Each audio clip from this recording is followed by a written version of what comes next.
All right. Diamond Sutra, part six, part last. So I'm going to spend some time today talking about the last few sections of this. Where I'm going to start, though, and it's actually Chelsea, what you brought up before. I want to talk about the teaching method, if you will. I mean, what is going on in this sutra more broadly, and bring that back and look at it in terms of other sutras, which we are probably more familiar with. So first off, if we look at in order, if you look at what Buddha was teaching in the Pali text, in the Theravadan canon, he said somewhere in there, this whole forest, we're standing in the forest, and look at all of these trees and the uncountable number of leaves on all of these trees. This is the truth. This represents what we are dealing with in this world. But what matters to me, why I've come back from my awakening to be here, is because I want to offer you a path to end dukkha. All of this is incredible. But in all of this, there's dukkha, and it's not necessary. What matters to me is to end dukkha. And for you to do that, here's a handful of leaves. Here's a handful of leaves. This is all you need, just this handful of teachings. And that's the Pali Canon. And so, that's the way that is constructed. It's entirely about what do we need to do within this framework, within this sack of skin and bones, within this frame of reference. What do we need to do within this in order to loosen the ties so that we can free ourselves from it? And the teaching that it is said he was practicing the day he woke up is the Anapanasati Sutta, the in-breath, out-breath Sutta. And breath there is, in this world, we think of breath as air, but it's not. It's energy. And Buddha was, to me, unquestionably a pranayama master, which means he was a master of breath breathing, breath control, breath meditation, breath mindfulness. And there's energy, but it's more than energy. The root word, ruach, in Jewish, it's the same in most languages. The root word also means spirit. It's the spirit of life. It's actually Buddha nature. It's the spirit of life. So it's this managing this kind of breath through our body. That's the breath, in-breath, out-breath meditation. So the Anapanasati Sutta is in 4 tetrads, which I'll go very quickly. The first one is just simply breathing in, I know I'm breathing in a long breath, breathing out a long breath, short breath, and then being aware of all bodies, which is, it's all bodies, it's all different, the gross bodies, the subtle bodies, the very subtle bodies, all these different bodies that show up, think. And then calming, and the word is rupa shankar, which is my body condition. It's not calming the body, it's calming those things which make us perceive body. So calming rupa shankar, body condition. And then we go on to piti and sukha, which are when we settle in meditation, we find these pleasant sensations. Sometimes it can be a really positive rush, sometimes it's a pleasant sensation. Moving into those, and then the mind condition, as it's called, the chitta shankara. The mind condition we usually think of as feeling tones, pleasant, unpleasant, neutral. So that lines up. So we're looking at coming to know these and then undoing them, and then we go through some mind stuff, and then the 4th tetrad is anicca, which is impermanence. See the impermanence of everything. And then viraga, which is a non-attachment. It's letting go. It's just not being caught on things. And then niroga is cessation. So once you start not being attached, then things start stopping. Things just come to an end. Not only are you seeing things and you're not attached to them, but they start ceasing to be things. So we're moving down the path of increasingly seeing through this reality until we completely let go. And that letting go in the Pali Canon is when you let go of everything, you realize, and you let go finally of the four truths themselves, you realize that all that's left is consciousness without surface. That's all that's left. And there are a couple of, this shows up, not much in the Pali Canon, but it shows up in maybe half a dozen places or more. It's not a lot. But one of them is Diamond Sutra, which is, I won't tell the whole story, but the punchline is the Bahia finds the Buddha and says, so what do I do? The Buddha says, well, what this is about, when there is seeing, there is just seeing. When there is hearing, there is just hearing. There's no object of hearing, there's no subject of hearing, there's just hearing. There's not even an experience of hearing. There is just hearing, naked sensation, hearing. When there is smelling, when there is taste, when there is feeling, touch. With just this, then you don't exist here, you don't exist there. There is nothing here, there is nothing there. There is nothing in between. This, just this, is the end of suffering. So this is that place when we've gone through this practice of seeing and just letting go of things.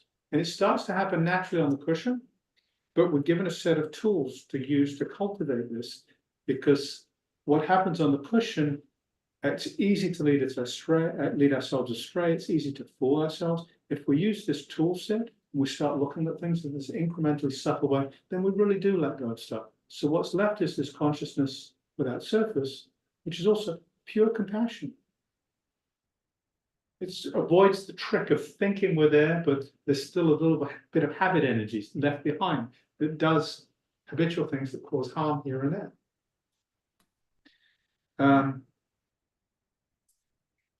So that's the trajectory of the Pali Canons within this realm, pointing at this consciousness without surface, this unborn. It's also called the unborn and the deathless in the Pali Canon. The Heart Sutra picks that up and says, okay, well, we've got all these lists, but those lists aren't real. And what it's doing is it's coming from the other side. It's coming from the side of saying, okay, well, the unborn, right? With the unborn, none of this stuff's real. There's no form, there's no feeling, there's no perception, there's no eightfold path. There's not even anything called liberation. It's true, absolutely true, but that's teaching the same thing. It's teaching about that consciousness that does not land, which is Prajna Paramita.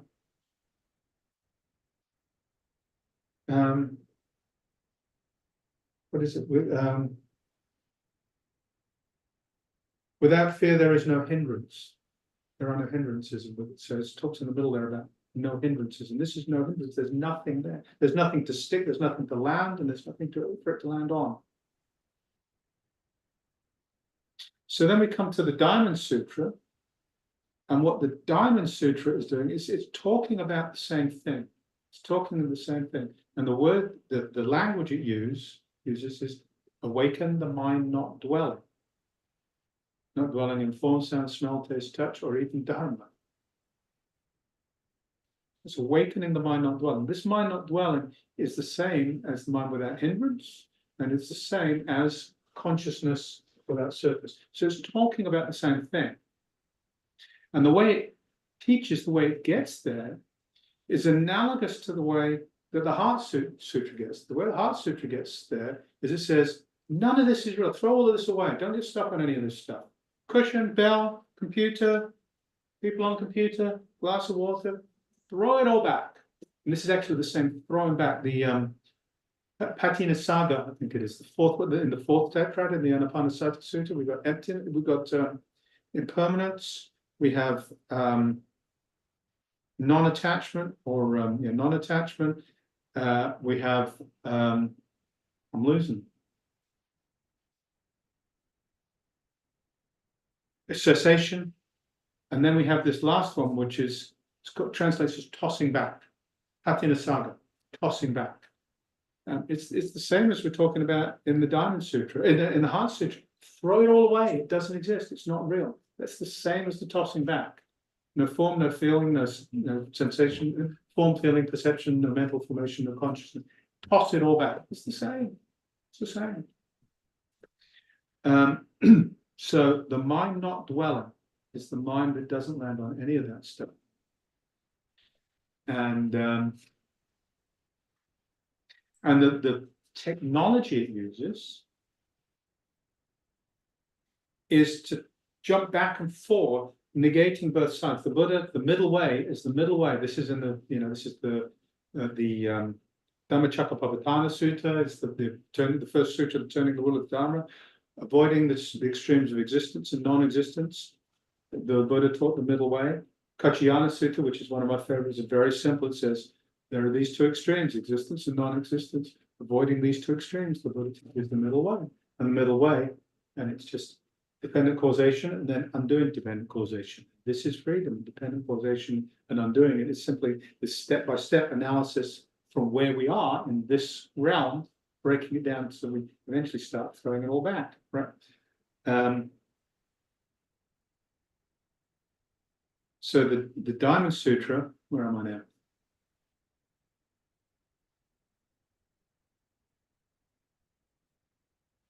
I've lost my way there. But it's there from the very beginning. In the beginning, the Buddha is just living the simple life, and that's it. Simple life without attachments. Oh, I know where I was going. Sorry. So in the Diamond Sutra, the technology gets there by throwing you back and forth between these two extremes.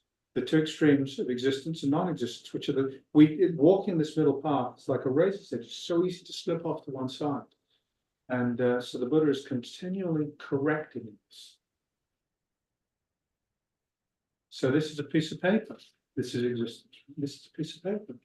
There is no piece of paper, non-existence, which is why we call it a piece of paper, the middle way. It's constantly jumping back and forth between the two extremes and landing us in this expedient middle way where we're not denying existence, but we're not accepting non-existence. It's purely expedient that we call it a piece of paper. We know that there's no real piece of paper there, but we call it a piece of paper. So taking us back and forth. So I'm going to pick up at section 26 here, and we'll step through a few sections here to see this working. So section 26. Subhuti, what do you think? Can the Tathagata be observed by the 32 marks of physical excellence? And Subhuti replied, it is so, it is so. Now, if you remember, way back, it's like section 13 or 14, something like that. The Buddha asked him the same question, and Subhuti said, no, well done. But here he says yes, and we can, why is he saying that? Because we've already been talking about this, and we know the answer is no, but Subhuti says yes. So the Buddha gently corrects him, says, Subhuti, if that was so, then a Chakravartin, which is a wheel-turning king, which is essentially it's a bodhisattva ruling a kingdom, somebody who is deeply self-realized and brings wisdom to the realm and kindness and compassion. Right? The Chakravartin would also be called the Tathagata. And Subhuti says, okay, I get it, boss. Yeah, you can't recognize you by your 32 marks. So the Buddha says, one who looks for me in appearance or pursues me in sound follows paths leading astray and cannot perceive the Tathagata, which is what we thought, right? So he's saying, okay, you said you could see me by my marks, but if you think you get me by what you see or by what you hear, you miss it. And this is where it is so hard and where we need these helps, because it points to what happens on the cushion. When we sit on the cushion, we can sit for hours and get really, really deep. We can have these blissful states. Deep peace, deep bliss. There's still something there. There's something, we're seeing visions, we're hearing noises, we're caught in very subtle senses, but there's something where there's a me and an experiencing going on. There's a me and there's something that's being experienced when it's, this is beautiful. That's not it. And there's a danger if we follow paths where that's what we're looking at, of by paths leading astray and not being able to perceive the Tathagata. Tathagata, in this sense, I think we'll come to that in section 29. Yeah, we'll talk about what Tathagata means in section 29, because Tathagata has a much deeper meaning than just what we think of this person who woke up.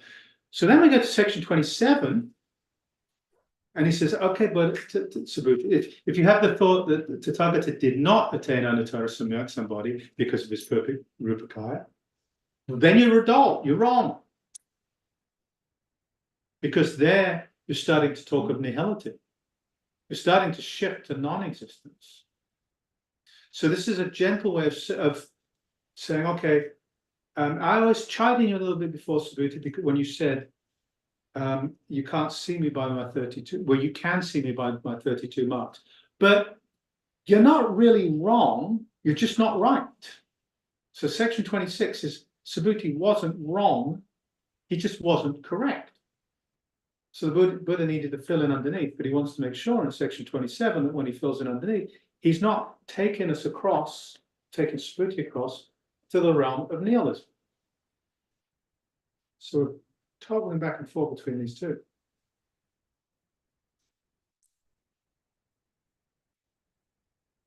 And then in section 28,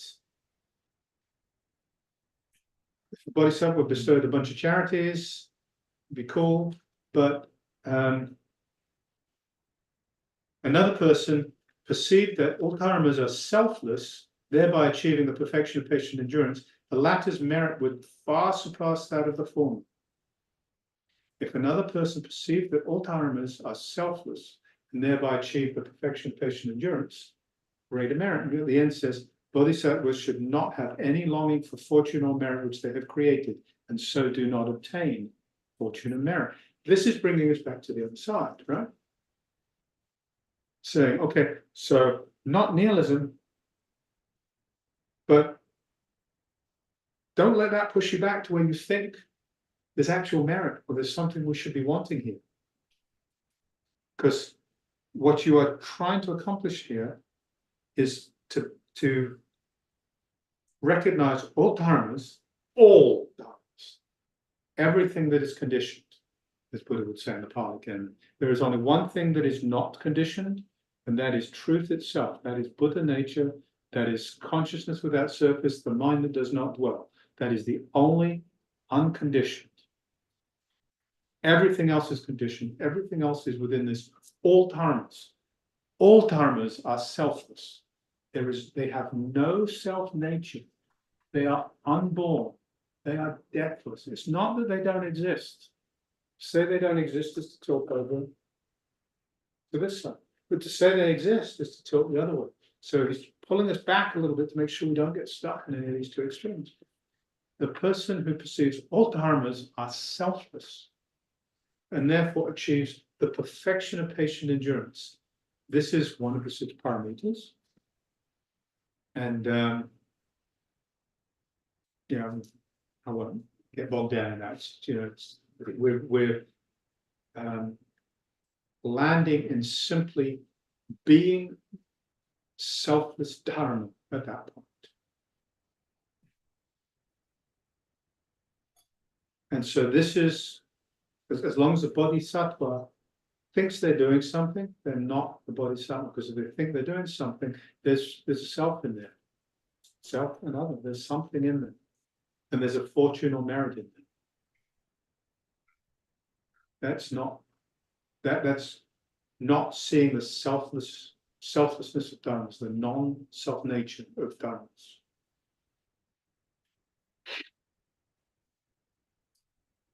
So then we get on to section 29. Subhuti, if someone should say, it's as if the Tathagata comes and goes, sits and lies, this person does not understand the meaning of what I say. The reason is that not having whence to come or whither to go is called the Tathagata. The Tathagata translates as Tata, Agata, and Tata Gata, which is thus come and thus gone. So Tathagata is both words in one, both phrases in one, and it's thus come one, thus gone one. And is used to imply suchness as it's talked about in the Mahayana traditions. But the implication, it's really easy when we look at the word that way to think of the Tathagata as a person who has thus come and thus gone. So there's some form of reification in it. You say, if you think that, you've missed the point. The Tathagata, there isn't a person. When Buddha woke up, he ceased to be from that side. And this is that, you could look at this from either side, and the Pali Canon comes at it from this realm and says, this is the work we need to do here in order to let go of beginningless craving, our beginningless need to hold on to stuff, to reify this realm. This is what we need to do within this realm to lighten up, to start to put down the rocks until we're putting down pebbles, and then we're putting down the little grains of sand that are left, and we're left holding on to nothing, and we're completely free. And to be completely free is to be completely free of self-identity, to be completely free. And you just experience freedom. We have glimpses of freedom at different times. But the true freedom is you don't come back from it. It's just freedom. It's freedom from time and space. And it has no cost to anything. There's no other side to it. It's just freedom. It's realizing that's the original nature. So this is the Tathagata. Tathagata, when Buddha woke up, he realized that he was Buddha nature. He is Buddha nature. He is just consciousness that does not land. There isn't anybody there. And so the journey that we're being guided on here is for us to realize that about ourselves. There's just nobody here. There's nothing here. Doesn't deny suffering. It doesn't throw everything away into nihilism, but it recognizes the total lack of self-nature. The total lack of self-nature of this and of everything. So having not whence to come, nor whither to go, that itself is Tathagata. There's nobody in there. In the Pali Canon, in the 12-link chain of causation, one of the sutras Buddha's talking about, he talks about clinging is the 10th step, no, it's the 9th step. So Buddha's talking about clinging and the different forms of clinging and how what letting go of clinging is about. And somebody asks him a question, says, so who clings? Buddha says, not a well-formed question. I did not say clings. I said, with clinging as a condition, there is becoming. There's nobody in there clinging. With clinging as a condition, there is becoming. There's someone in there clinging is something we add to. So this Tathagata is that same Jaram. There's nobody there doing any of this. There's just freedom. There's nobody who's free. There's just freedom. So we're being tugged back and forth, and this wordplay is in the Pali Canon. There's this constructive approach of work on this, iteratively on this. Okay, you get that? Then move to this more advanced level of working on this. In the Diamond Sutra, it's just not that way, not that way, not that way. He's just constantly cutting off all these dead-end paths, all these paths he doesn't want you to take. So you head off this way, nope, nope, nope. That's what, and these negations, these constant corrections are just cutting off these false paths, helping us to steer down this. All there is consciousness that does not, is mind that does not dwell.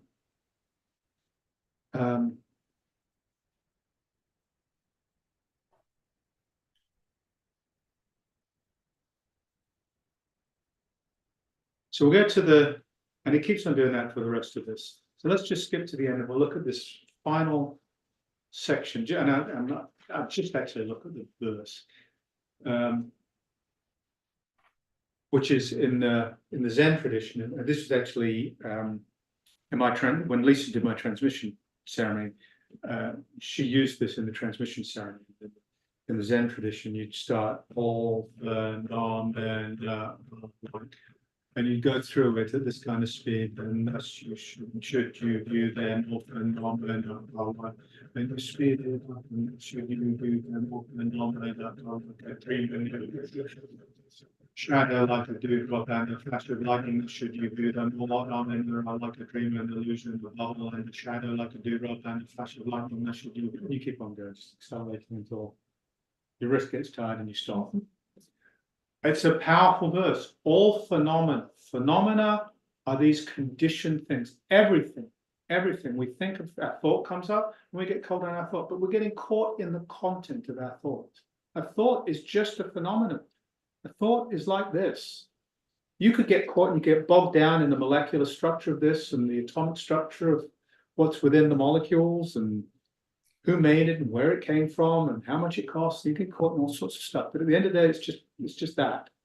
It's a phenomenon. Here it is. Thoughts are just the same. A thought is just a phenomenon. As we practice more and more, we start more naturally seeing a thought as just a phenomenon that arises. It changes, but it abides and then it disappears. Phenomenon. We are surrounded by phenomena, and none of them have self-nature. All phenomena, which is another way of saying all conditioned things, i.e., everything except the unconditioned, everything except the birthless, the deathless, all phenomena are like a dream. And they are like a dream. Because when you're asleep at night and you're having a dream, it's real. Right? And then if you become lucid in your dream, you move into a different form of reality. It doesn't stop being real while you're there. It's a real dream. This is a real dream.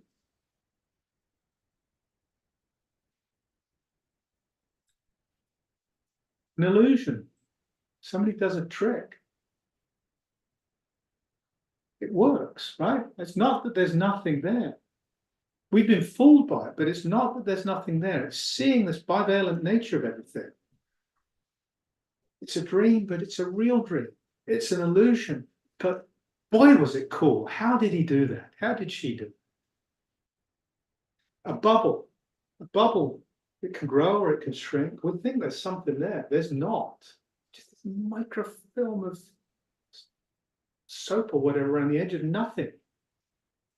We think there's something and there's just not.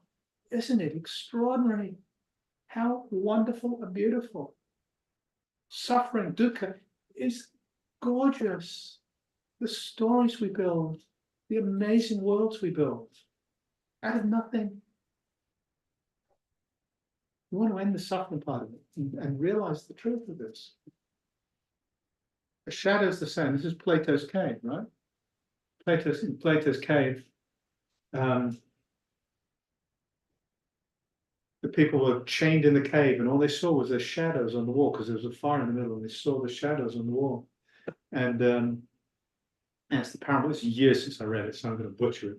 But the parable goes thusly, I think. At some point, somebody broke free, and they broke free of the cave, and they went up outside. And it was the sun, and the outdoors, and all the trees, and the birds, and the animals, and the fresh air. It was amazing. But it was overwhelming, and it was wrong. So they went back into the cave, because that was the world that we're used to. Back to the world of the shadows. And real shadows. Like a dewdrop and a flash of lightning. Thus should we view them.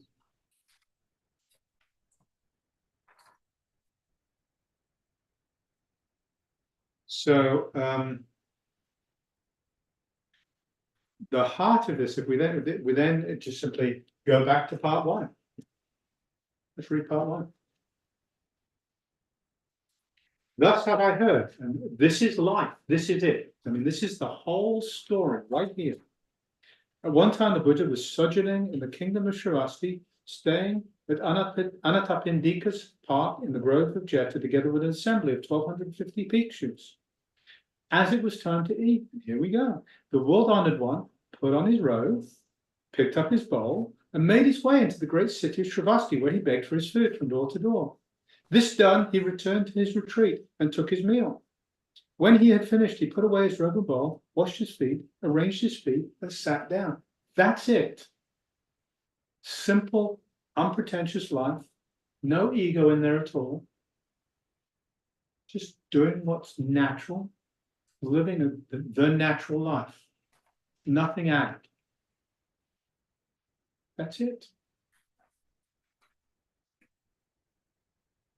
And seeing the true nature of that from within living that is what this is all about.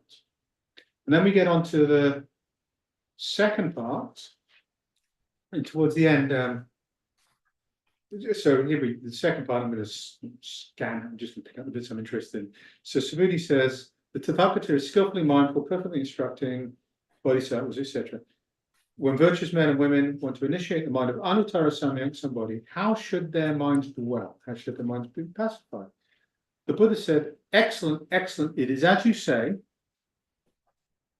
Virtuous men and women who initiate the mind of Anuttara Samyak Sambodhi should thus dwell and pacify their minds. So if you want to make the sutra more complicated, that's it right there. That's the more complicated sutra. There's a story in, I forget the name of the book, but I've quoted it before in this series. It's one of the first great novels. It's a Chinese story in which Subhuti features, and it's Journey to the West. It's Journey to the West. And Subhuti and the monkey and somebody else, they end up going up to Buddha, Tushita heaven or something. And they encounter the Buddha and several other folks up there. And the person who's, I forget which one it was, but somebody says, we've come for the teaching, we've come for the teaching, give us the teaching. And Mahakashapa or whoever it is up there says, well, you need to go make an offering. So it's really upset because this is wrong, morally wrong. We shouldn't have to make offerings. They sell their roads, they come back, they make the offering, they receive the teaching. And as they're leaving, they said, this person says, hang on, we want to make sure that, have we got real teaching? And he opens the box and he opens the scroll and there's nothing written on the scroll. And he calls foul. We asked for the teaching. This isn't a teaching. And Mahakashapa rolls his eyes and looks at the Buddha and says, oh, you gave them the ultimate teaching. They're not ready for the ultimate teaching. Give them the second best teaching. That's what's going on here. The Buddha in this sutra says, I never taught a word. You can't teach this. The mind runs at the speed of light. Think how your words, when you've got something's happened and you want to convey it in words, your words can never get there. They can never get there. And when you experience something incredibly beautiful, even your mind can't catch up with that. The full scope of the extraordinary beauty, your thinking mind can't catch up with that. And your words can't catch up with that thinking mind. It's just beyond. Words can't do it. So the teaching was, it was finished there, but Subhuti didn't get it and he needed more. So we get the sutta. So I will stop talking there.